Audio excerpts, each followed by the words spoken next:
elaboration likelihood model.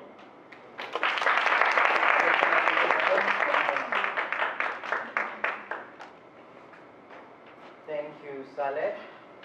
Have you ever encountered like a speech, like someone's trying to persuade you, and it's great arguments, it's well written, it's very logical, it's credible, it's lots of research, but despite all that, no matter what, you somehow don't really buy it? You guess you agree, but in time you're gonna get persuaded back anyways. Ladies and gentlemen, sometimes we focus a lot on the content and the quality of our arguments, and obviously that's great, but sometimes we also neglect to remember that the audience is also part of the persuasion.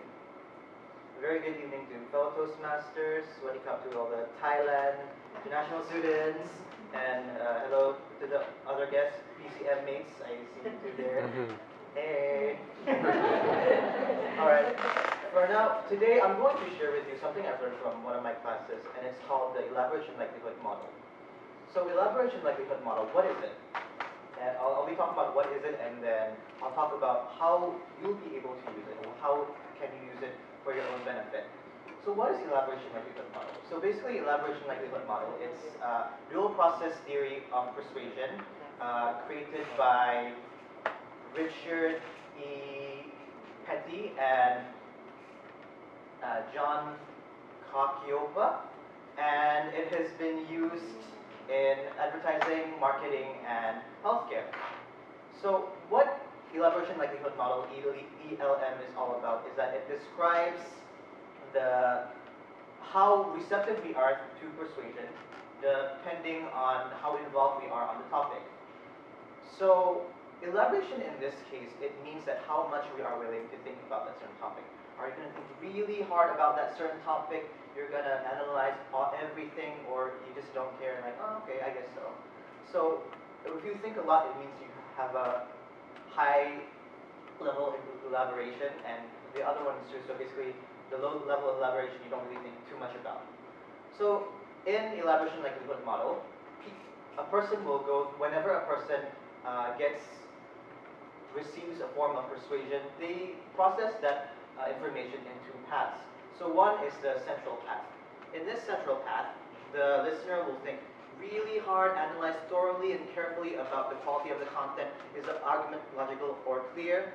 And it's more on the logical side of things. So they'll take a long time, and this is when, like I said, it's high level of elaboration. And then there's a second part, which is the peripheral path of thinking. So in the peripheral path, it's more on the superficial stuff, such as the source of the argument. Is the person credible? Is the source, the research, the person citing credible also? And things like delivery, is this person charismatic? Is this person humorous? Does this person make me feel good? So this would indicate that they don't really think about the logical statements of the argument. They think about the superficial stuff. So this would mean that it has a low level of elaboration. So to make you understand a bit more, I want all of you to imagine this example. Imagine there is a debate, and there are two speakers. And one speaker, he has great points, well thought out arguments, logical statements, well written, but he's not exactly the most charismatic person of people out there. He's a bit stiff, a bit nervous, and you can see that. Meanwhile, on the other side of the debate is someone who's very flashy, very charismatic, funny, knows the crowd, but when you really think about his arguments, it doesn't really make any sense. So if you are a member of the audience, and you're using the central path of thinking, you're using a high level of elaboration, which speaker would you most likely lean towards to? Yeah, the first one. So yeah, great class.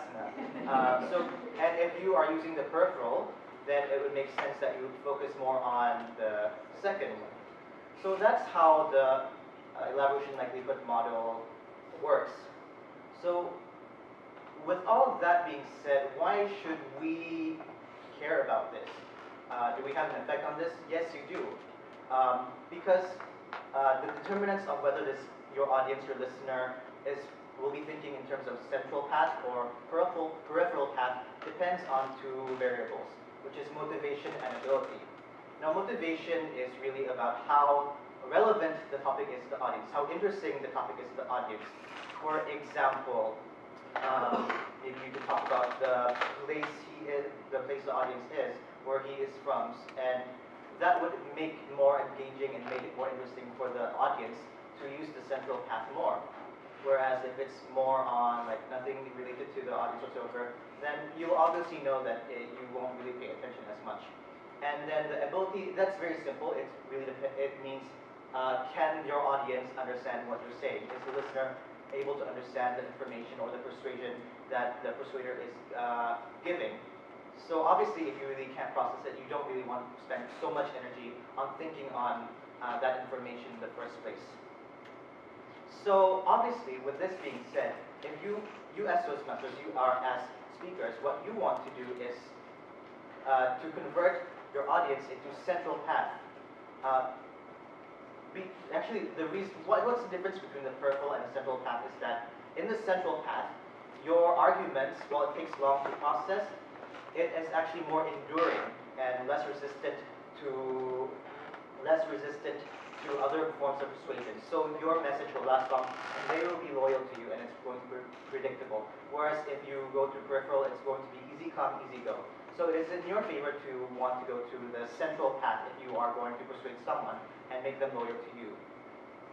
So to simply said, your goal as a speaker, as a persuader, is to want to make your topic directly relevant to the audience, to your listener, and make sure your message is easily able to understand. And if for some reason you are into marketing, then it works a bit differently in this case, because you want to capture both peripheral and central users of Elaboration likelihood model. So, for example, in KFC, like any restaurants, for example, there'll always be flashy menus, all that stuff, but they also give information, like maybe nutritional value or like what's in it, so that would appeal to the central path thinkers, and the flashy, decorative ones would go to the, to the peripheral thinkers. Another example would be, let's say you're a salesman who wants to sell cars, not Carls. I don't know, there's a lot of Carls here. But basically, let's just give a relevant example here. Dalton knows a lot about cars. I don't. So if you want to sell to Dalton, then you might want to give him a lot of information of the horsepower, this engine power, this wheel, or whatever, I don't know, car stuff. But for me, if I just care about does it go here to there, is it pretty enough, is it cheap, then you really need to think about those stuff as well. So don't need to give me all that information. So ladies and gentlemen, in terms of persuasion, hopefully ELM, it can help you understand that there are two types of audience. And your main interest is to convert your audience into loyal customers, loyal listeners, and loyal to the message you give. So you want them to be central, and to do that, you want to make it relevant and easy to understand to the audience.